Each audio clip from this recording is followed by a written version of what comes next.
Ողջույն, եթերում ձեր բժիշկ Մարգարյանն է։ Հարգելիներս, մեր նախորդ հաղորդումների ընթացքում մենք բազմիցս անդրադարձել ենք ակնաբուժությանը, ակնային հիվանդություններին եւ այսօր շարունակելով այդ ավանդույթը կանդրադառնանք մանկական հասակում առաջացող ամենահաճախ ակնային պաթոլոգիաներին, ինչպիսիք են օրինակ հարցունքատար ուղիների անբավարարությունը կամ խցանումը եւ տեսողության սրության խանգարումները, մասնավորապես հեռատեսությունը եւ կարճատեսությունը, դրանց ախտորոշումը, կանխարգելումը, բուժումը եւ դիագնոստիկ մեթոդները։ Եվ այս հարցում մեզ կօգնեն առաջին համալսարանական հիվանդանոցի ակնաբուժական կլինիկայի մասնագետները, սակայն մինչ բժիշկների հետ հարցազրույցին անցնելը դիտենք մեր գործընկերոջ պատրաստած տեսանյութը։ Ամեն առավոտ, երբ մարդը բացում է աչքերը, նրա վրա է գրոհում տեղեկատվության հոսքը։ Ինչ եղանակ է սպասվում, ինչ է կատարվում աշխարհում ու նաև ինչ մթերք է պետք գնել երեկոյան։ Արթնանալու առաջին իսկ պահից տեսողությունը եւ ուղեղը սկսում են ծանրաբեռնված աշխատել։ Ամբողջ տեղեկատվությունը, որը ստանում է տեսողությունը, ուղեղը պետք է վերամշակի եւ պահի հետագա կիրառման համար։ Աչքերը մարդու գլխավոր կողմնորոշիչներն են շրջակա միջավայրում։ Նրա միջոցով մենք ստանում ենք ընդհանուր տեղեկատվության 80%-ը։ Տեխնիկական հնարավորությունների զարգացմանը զուգահեռ ավելանում են աչքերի հիվանդություններն ու տեսողության խանգարումները, հատկապես հիմա, երբ շատերի աշխատանքը կապված է համակարգչի հետ։ Պարզվում է, աչքերն ամենից շատ լարվում են, երբ կենտրոնանում են մոտ դրված առարկաների վրա։ Դա հանգեցնում է հարմարեցման, այսինքն աչքի մկանները հարմարվում են մոտ դրված առարկաների նկատմամբ տեսողական համակարգի կենտրոնացմանը։ Այսօր կան աչքի հիվանդություններ, որոնք շատ ակտուալ են, գնալով աճում են։ Դրանցից է շլությունը, կատարակտը, գլաուկոման, մանկական հասակում հաճախ հանդիպող ախտաբանություններից արցունքատար ուղիների անբավարարությունը կամ խցանումը, կարճատեսությունը, հեռատեսությունը։ Ցանկացած հիվանդություն ինքնին խնդիր է, լինի ձեռքբերովի թե բնածին։ Որոշ հիվանդություններ շատ արագ բուժվում են, եթե առկա է լուրջ մոտեցում։ Ի ուրախություն բոլորիս գիտությունը տարեց տարի վերելք է ապրում եւ կատարելագործված տեխնիկայի շնորհիվ այսօր կարելի է ժամանակին հայտնաբերել ցանկացած խանգարում եւ ցուցաբերել համապատասխան բուժում։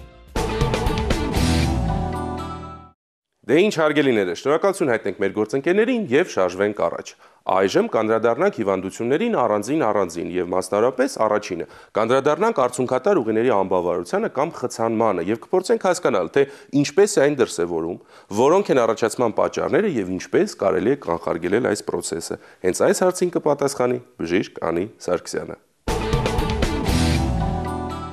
Այսօր խոսենք մի քանի ախտաբանական վիճակների մասին, որոնց կապակցությամբ հիվանդները դիմում են մանկական ակնաբուժին, առավել հաճախ հանդիպող ախտաբանական վիճակներից է նորածինների մոտ արցունքատար ուղիների նեղացումը, անբավարարությունը, որը հիմնականում ունենում է բնածին պատճառ, կարճատեսությունը, հեռատեսությունը եւ դրանց դրսևորման ձևերից եւս մեկը, որը հայտնի է աստիգմատիզմ անվանումով, տարաբեկություն։ Այստեղ պետք է առանձնացնել, որ երբեմն մայրերը հղիանալու առաջին եռամսյակում տանում են որոշ ինֆեկցիոն հիվանդություններ, որոնք հետագայում կարող են պատճառ դառնալ ակնային շատ ախտաբանական վիճակների ի հայտ գալուն։ Ամենակարևորը հղի պետք է ճիշտ վարի իր հղիության 9 ամիսը վարելով առողջ ապրելակերպ, այստեղ միանշանակ բացառվում է ծխելու, ալկոհոլի օգտագործման ֆակտորները եւ պետք է հնարավորին չափ զերծ մնա ցանկացած ինֆեկցիոն հիվանդություն, որտեղ առողջ երեխա կարող է լույս աշխարհ բերել միայն առողջ կինը։ Արցունքատար ուղիների անբավարարության, նեղացման հիվանդությունների մասին, ուրեմն սա ծնողը կարող է նկատել հենց անմիջապես նույնիսկ ծննդատանը, երբ երեխայի մոտ լինում է արցունքահոսություն, որը բնորոշ չէ նորածնային տարիքի երեխաներին եւ տարբեր տիպի արտադրություններ։ Արտադրությունը կարող է լինել թարախային, շճաթարախային եւ այլն։ Այստեղ պետք է առաջին հերթին կատարել ճիշտ ախտորոշում, որտեղ արտադրության պատճառը կարող են լինել տարբեր տիպի ինֆեկցիաներ եւ եթե ճիշտ ախտորոշումը կատարվում է, արդեն նշանակում է սպეციფიկ բուժում։ Երբեմն ինֆեկցիայի քրոնիկական բնույթին անցնելը կարող է պատճառ դառնալ արդեն հետագայում մինչև 1 տարեկան նման գանգատների ձգձգման ի հայտ գալուն եւ այլն։ Այս դեպքում պատճառը վերացնելուց հետո, եթե երեխայի մոտ նորից շարունակում է արցունքահոսությունը, ուրեմն արդեն մոտեցումը լինում է ավելի ռադիկալ, խոսքս գնում է արցունքատար ուղիների գործիքային լայնացման եւ անբավարարությունը վերացնելու մասին։ Միանշանակ հնարավոր է զուգահեռ նաեւ ջերմության բարձրացում, սովորաբար ախտորոշումը այս դեպքում կատարում են մանկաբուժը։ Ճիշտ կողմնորոշվելու դեպքում արդեն հետագայում բուժումը շարունակում է մանկական ակնաբուժի կողմից արդեն։ Երբեմն ինֆեկցիան հենց ծննդատնից երեխան իր հետ տանում է տուն։ Բացի դրանից, հաշվի առնելով մեր ժողովրդի տաքարյուն եւ չափից շատ ջերմ լինելը, ես ուղղակի կխնդրեի ծնողներին, բարեկամներին, հարևաններին նորածին երեխաների նկատմամբ լինեն ավելի զուսպ, երեխային անմիջապես երեխայի հետ կոնտակտի մեջ չմտնեն, դա թողեք գոնե սկզբնական շրջանում միայն մորը, հակառակ դեպքում երեխան շատ ընկալունակ է լինում արտաքինից շատ արագ ցանկացած ինֆեկցիա իր վրա վերցնելուն։ Եվս մեկ անգամ խոսքս ուղղում եմ ծնողներին, եթե որևէ ախտաբանական վիճակ նկատում եք երեխայի մոտ,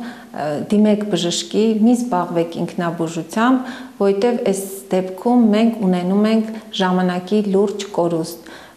Մի բանը ինֆեկցիան բուժել սկզբնական շրջանում, ինչու՞ չէ նաև սուր շրջանում եւ բոլորովին այլ է բուժումները անցկացնել, երբ հիվանդությունը կրում է քրոնիկական բնույթ։ Եվ այսպես հարգելիներս, բժշկի խոսքերից պարզ դարձավ, որ արցունքատար ուղիների անբավարարությունը կամ դրանց խցանումը հանդիսանում է վարակի հետևանք, իսկ վարակում ենք երեխաներ հենց ինքներս։ Մենք, երբ գրկում ենք նրանց գուրգուրելու եւ մեր սերը նրանց փոխանցելու նպատակով, տեղի է ունենում հենց արցունքատար ուղիների եւ աչքի վարակում։ Իսկ այժմ եկեք փորձենք հասկանալ, թե ինչ ախտորոշիչ մեթոդներ կան ակնաբուժությունում եւ մասնարարպես ինչպես են ախտորոշում հիվանդությունները երեխաների մոտ։ Հենց այս հարցերին կպատասխանի բժիշկը։ Մենք գիտենք, որքան կարևոր է որակապես բարձր տեսողությունը մարդու համար։ Մոտավորապես շրջակա միջավայրի ինֆորմացիայի 70-ից 90%-ը մարդը ստանում է տեսողական անալիզատորի միջոցով, եւ աչքի հիվանդությունների վաղ ախտորոշումը եւ կանխարգելումը այդ հիվանդությունների դեմ պայքարի լավագույն միջոցն են։ Բնականաբար, որքան շուտ ենք սկսում հիվանդության բուժումը, այնքան կարելի է խոսել բուժման բարձր արդյունավետության եւ ինչու՞ չէ լրիվ առողջացման մասին։ Ախտորոշիչ հետազոտությունների ուղղվածությունը կարելի է բաժանել երկու մասի։ Հետազոտություններ, որոնք արվում են կանխարգելիչ նպատակով, եւ հետազոտություններ, որոնք արվում են արդեն հաստատված հիվանդությունների ժամանակ, հիվանդությունների ընթացքը որակապես գնահատելու, օբյեկտիվորեն գնահատելու համար։ Շատ կարևորում ենք ակնաբուժական պրակտիկայում կանխարգելիչ ֆունկցիոնալ ախտորոշումների դերը վաղ մանկական տարիքի, նախադպրոցական եւ փոքր դպրոցական տարիքի երեխաների համար, քանի որ նրանք դժվարանում են ներկայացնել իրենց գանգատները եւ շատ դեպքերում հնարավորություն չունենալով բացատրելու ինչպիսի զգացողություն ունեն տեսողության այս կամ այն չափի իջեցում, ծնողները մեզ դիմում են արդեն այն ժամանակ, երբ առկա է հիվանդությունը իր ավելի զարգացման փուլում։ Կարևոր է նաև կանխարգելիչ ախտորոշիչ հետազոտությունների դերը 50 տարեկանից բարձր անձանց մոտ։ Ինչպես գիտենք, նրանց մոտ ավելի մեծանում է հավանականությունը սիրտանոթային հիվանդությունների, ոսկրամկանային հիվանդությունների, էնդոկրին շատ հիվանդությունների օգտագործվող սարքավորումները ուղղված են տեսողության սրության որոշմանը եւ շտկմանը ակնոցային կամ կոնտակտային ճանապարհով, ներակնային ճնշման չափման համար սարքավորումներ, կատարվում է հետազոտություն տեսադաշտի, ունենք ժամանակակից սարքավորումներ, որոնք հնարավորություն են տալիս մաքսիմալ վիզուալիզացիայով աչքի կառուցվածքների, այսինքն ուլտրաձայնային B սկանավորում եւ ուլտրաձայնային A կամ բիոմետրիկ սկանավորում, վերջին տասնամյակներում խիստ կատարելագործված սարքավորումներ կան աչքի հետին հատվածի կառուցվածքների ստուգման համար, հատկապես օպտիկոկոհերենտ տոմոգրաֆիան, որը հնարավորություն է տալիս բացահայտելու ցանցաթաղանթի ամենափոքր մորֆոլոգիական փոփոխությունները։ Մենք ունենք սարքավորումներ, որոնք հնարավորություն են տալիս բացահայտել եղջերաթաղանթի առաջային հատվածի փոփոխությունները, այդ թվում աստիգմատիզմ, առանցքները, որոշել եղջերաթաղանթի հաստության չափը, այս հետազոտները վերջերս շատ կարևորվում են կոնտակտային կորեկցիայի հետ կապված ուլտրաձայնային սարքավորումները օժտված են մի շարք հնարավորություններով, որոնք անփոխարինելի են կատարակտայի վիրահատության համար, որովհետև մի շարք բանաձևերի շնորհիվ կարողանում ենք չափել եւ ճիշտ տեղադրել ներակնային ոսպնյակը։ Ժամանակակից սարքավորումների հիմնական մասը չունեն հակացություններ։ Շատ քիչ ակնաբուժական հետազոտություններ կան, որոնք ինվազիվ են։ Տեսադաշտի քննության ժամանակակից մեթոդները կոմպյուտերիզացված են եւ շատ ռեժիմների շնորհիվ սկրինինգային մենք դա անում ենք շատ ավելի կարճ ժամանակում, որտեղ հետազոտությունը հոգնեցուցիչ է հիվանդի համար։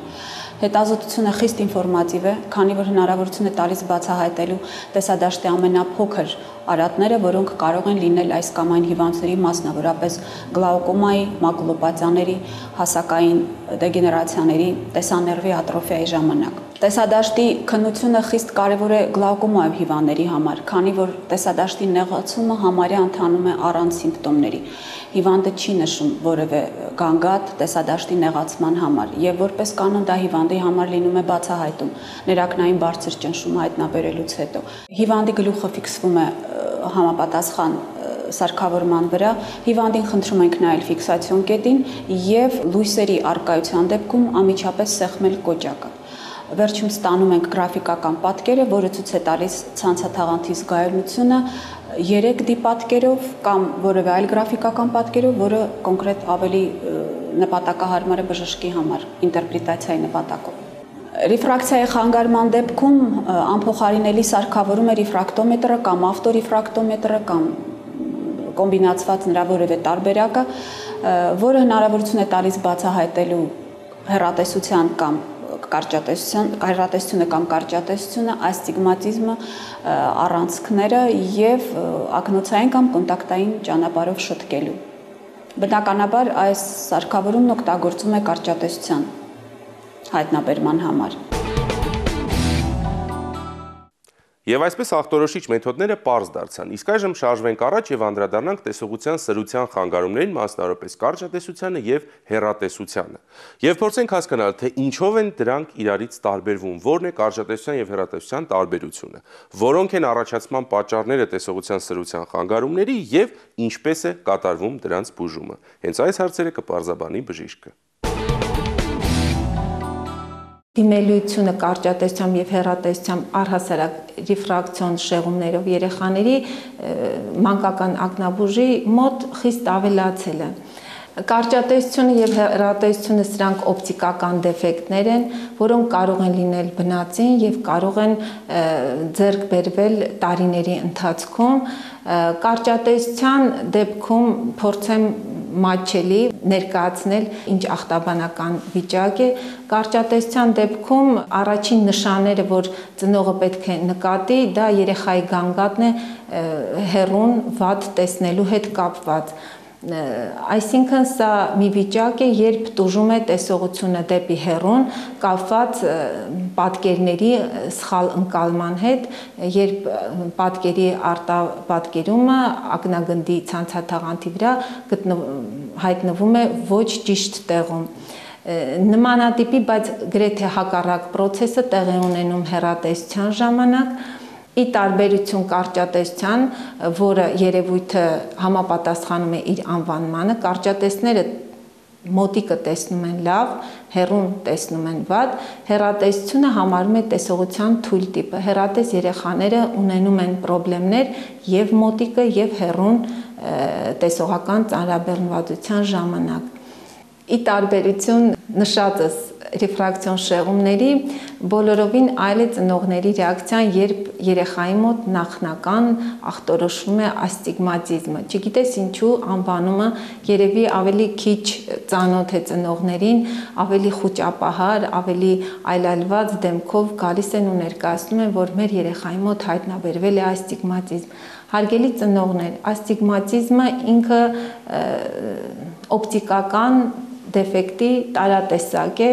որը կարող է լինել տարբեր ձևերի, իր մեջ կարող է ներառել կարճատեսություն, հեռատեսություն եւ կարող է լինել դեպքեր, երբ առհասարակ միևնույն աչքում կարճատեսությունը եւ հեռատեսությունը արտահայտվում են միաժամանակ։ Հաշվի առնելով ակնագնդի նորմալ անատոմիական զարգացումը, պետք է նշեմ, որ նորածին երեխան ինքը ծնվում է հեռատես։ Կյանքի ընթացքում մեծանալու ֆիզիկական աճի հետ մեկտեղ աստիճանաբար 5-ից 6 տարեկան հասակում պետք է այս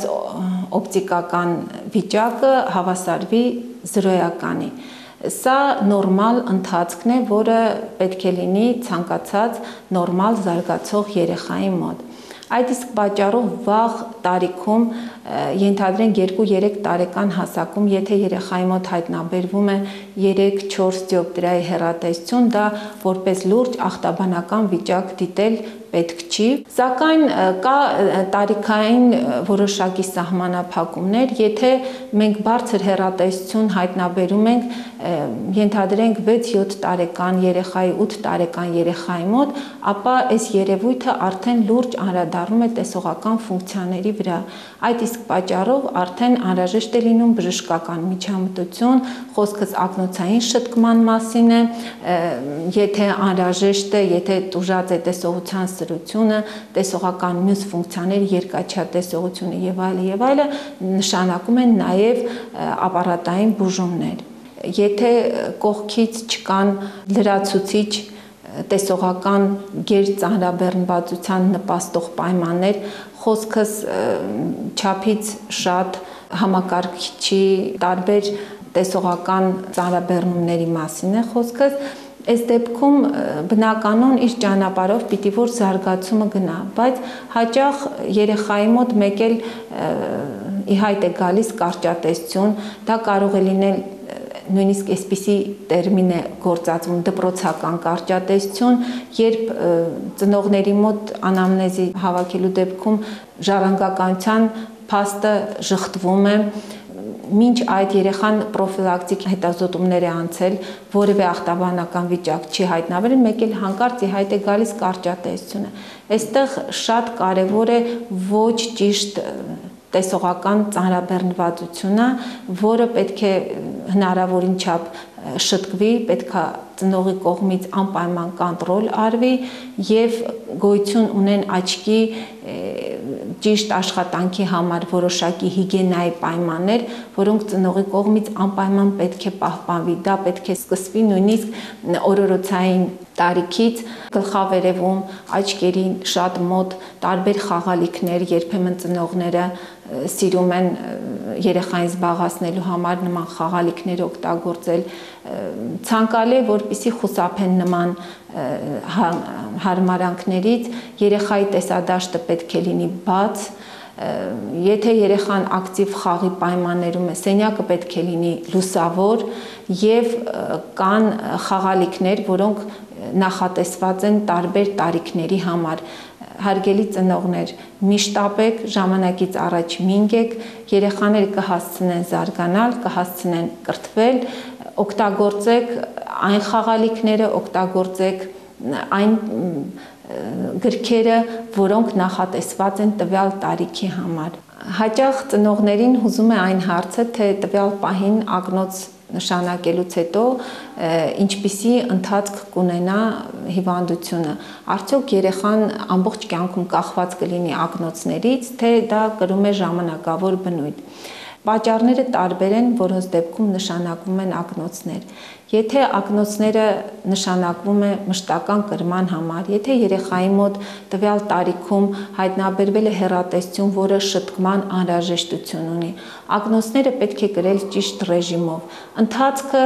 հարգելի ծնողներ, ցույց կտա, դա կախված է, թե ինչպիսի ֆիզիկական աճ կունենա, ինչ տեմպերով կզարգանա երեխան եւ ակնային շատ ֆունկցիաներ այդ ընթացքում ինչպես իրենց կպահեն։ Հաճախ լինում են դեպքեր, երբ բուժման էտապը ավարտելուց հետո հրաժարվում ենք ակնոցներից, որովհետև առհասարակ դրա անհրաժեշտությունը չի լինում։ Սա հիմնականում հեռատեսության դեպքում, այնպիսի հեռատեսության, որը ի վերջո որոշակի տարիքին հասնելիս զրոյացվում է կամ ենթադրենք միջին աստիճանի հեռատեսությունը աստիճանաբար դառնում է թույլ հեռատեսություն եւ այս պարագայում ունենում ենք բարձր տեսողության սրություն եւ իհարկե զարգացած երկաչա տեսողություն։ Ինչ վերաբերում է կարճատեսությանը, կարճատեսությունը զարգանում է մի փոքր այլ ձևով։ Առհասարակ մեր խնդիրը, երբ կարճատես երեխան դիմում է մեզ, հիմնական խնդիրը այն տվյալները, որոնք ֆիքսվում են այդ պահին, դրանք հնարավորին չափ այդպես ֆիքսված էլ պահելն է։ Եթե աճ չկա կարճատեսության, դա կարող եմ համարել, որ բժշկի, ծնողի եւ իհարկե երեխայի հաղթանակն է։ Բայց կարճատեսության տեսակներ կան, որոնք ունենում են պրոգրեսիվող բնույթ եւ ցավոք սրտի բուժումները լինում են ոչ թե ապարդյուն, այլ ուղղակի ցանկալի էֆեկտ չեն տալիս։ Հարգելի ծնողներ, մենք բուժում ենք երեխաներին մինչև 15 տարեկան եւ փորձում ենք հնարավորին չափ զարգացնել տեսողական բոլոր ֆունկցիաները։ Եթե ժամանակին ակնոցներ չկրի, չստանա համապատասխան բուժումը, ապա նույնիսկ հասարակ պարզ կարճատեսության պարագայում մեծանալու դեպքում կարող է աճ կծուլանալ եւ անհրաժեշտ էֆեկտը հետագայում վիրահատական միջամտությունից sense տենեց չի ստացվի։ Դրա համար պետք է ժամանակին անհրաժեշտ բոլոր միջոցառումները կատարել, նոր հետագայում, եթե արդեն հասուն մարդը որոշի հրաժարվել ակնոցներից,